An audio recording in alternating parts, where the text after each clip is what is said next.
So we'll be discussing about the various aspects of precocious puberty in boys using a lot of these case scenarios, as well as the different aspects of evaluation and management in these regards, which becomes relevant from that perspective.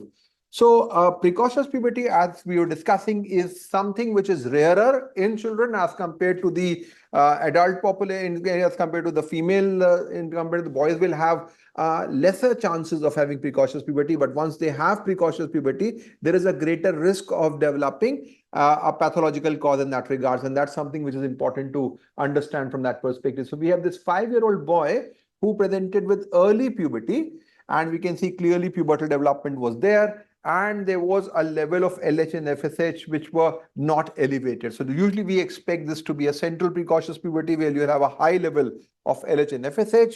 And when we found that the LH was low, the first possibility which we considered was obviously in line of an adrenal disorder, which was excluded based upon adrenal imaging, as well as a normal level of 17-hydroxyprogesterone. What was striking was that the HCG level was high, and this turned out to be a HCG secreting tumor. And this really highlights the importance in that perspective of identifying a pathological cause, because this then turned out to be a CNS lesion, a germinoma in the brain, which was producing HCG, causing precocious puberty from that perspective. So precocious puberty in boys is less common compared to girls, but still 1 in 100 theoretically will have precocious puberty. The problem is identification is not that easy, because parents will come to us immediately if they notice any breast development or vaginal discharge. In boys, these changes will not be very, very evident, and that's why it is often not detected at the right time. A significant proportion of them, approximately half of them, may have a pathological cause, which is there from that perspective. So it's rare, but more likely to be pathological as compared to girls, and more likely to have a peripheral etiology as compared to girls in that perspective.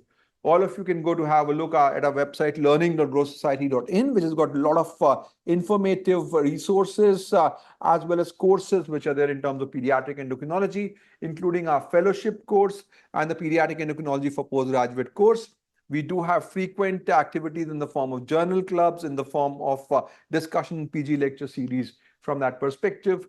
There are publications including a basic, advanced, and protocol book, and a mobile app which provides guidance with regards to different aspects of pediatric endocrine disorders.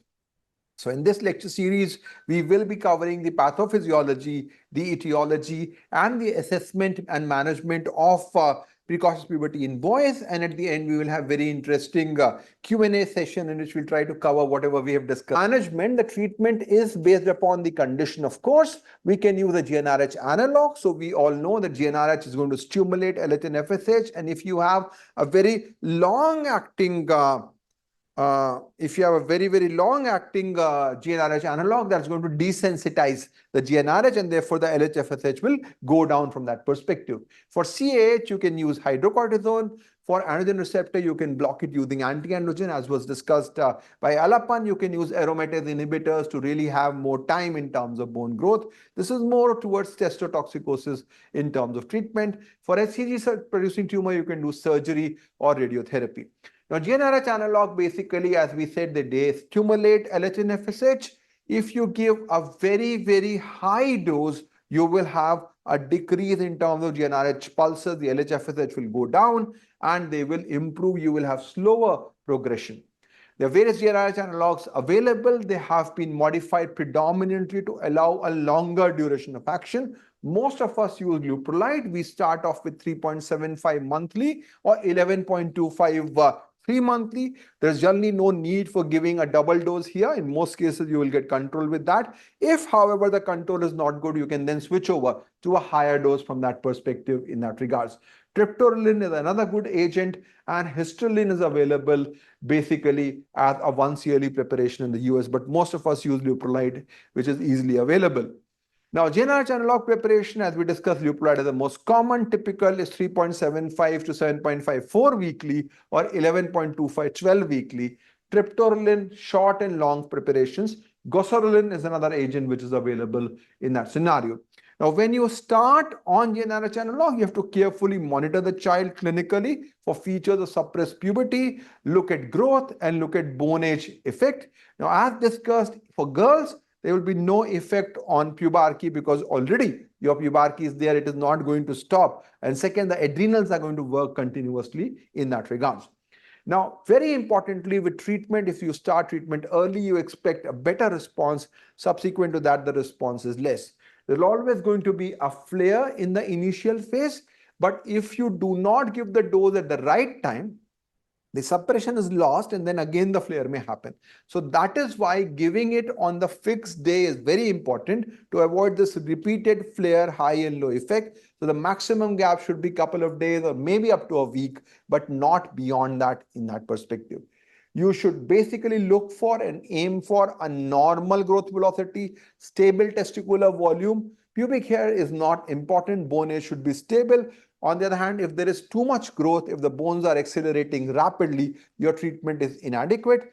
We do not routinely do a GnRH stimulated LH levels, but if there are features of uncontrolled, you can look at that. And the target would be between 2 to 5 would be the suppression in that perspective. And then you can increase the frequency from that regards. If there is a dramatic growth suppression and the growth levels go below the physiological level to less than 4 centimeters per year, you can think of a concomitant growth hormone deficiency, especially if there is a radiation or a CNS tumor, and best would be to think of a GH testing and treatment from that regards. It's a very, very safe therapy. Their theoretical risk of bone density has not been documented. There's no long-term effect on fertility, and there is some weight gain which can be considered and countered using lifestyle measures. Remember, GnRH analogs are more effective in boys because they have a more severe disease as compared to girls. You expect more benefits in terms of oxology in boys. There are certain scenarios in which QT prolongation may happen, so you think of carefully in heart disease, family history, or sudden death in that regards. We generally try to treat the treatment by around 12 years of age, bone age of approximately 12 to 13 years, and when the predicted height is in the target range. So it's not just a single decision based upon your age. So how much is your height, how much is your bones, how much you want your height to be, and then you take a decision on that regards. So these are the recommendations which are available from the International Consortium, and they do talk about that for males, again, they say the main issue is whether you should decide is based upon your skeletal maturation, which becomes important. And then you look more in terms of clinical parameters rather than going ahead with laboratory parameters. And bone age should be a very, very important to look at. One message which they give is that if your bone age is already above 14 years of age, there may not be too much benefit out there. But if you have a desperate scenario, you may consider after explaining all the details to the parents. What about CH? You can give hydrocortisone, which will suppress DHEAs. Testosterone levels will go down, but this will now result in the trigger of precocious puberty, and this then you will require a GnRH analog as we discussed. So closely monitor testicular volume, keep testosterone below 20, and consider GH. We have used GH in a couple of our patients who had very late presentation with peripheral precocious puberty, triggered central precocity. GH, GnRH analog, and hydrocortisone, all of them were given, and this has been shown to be effective in improving the outcome. And this is the study by Maria New group, which looked at growth hormone level in which there was improvement with the use of growth hormone and GnRH analogs to achieve a good outcome from that regards. Testotoxicosis or MAS are difficult conditions to treat. What you're trying to do is to control the end organ effect. So you want to cut down on the androgen action using anti-androgens like bicalutamide, and then you are using aromatase inhibitors to prolong growth.